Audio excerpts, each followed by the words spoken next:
இந்த அம்மாவை பாரு ஐயாவை கேளு ஆளு கொண்டு கொடுப்பாங்க.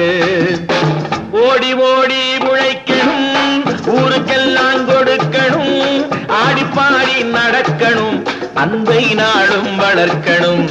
ஓடி ஓடி உழைக்கணும்.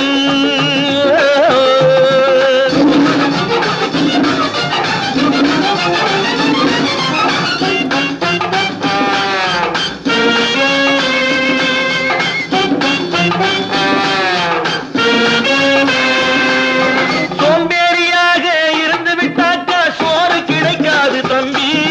சுறுசுறுப்பில்லாம தூங்கிக்கிட்டு இருந்தா துணியும் இருக்காது தம்பி.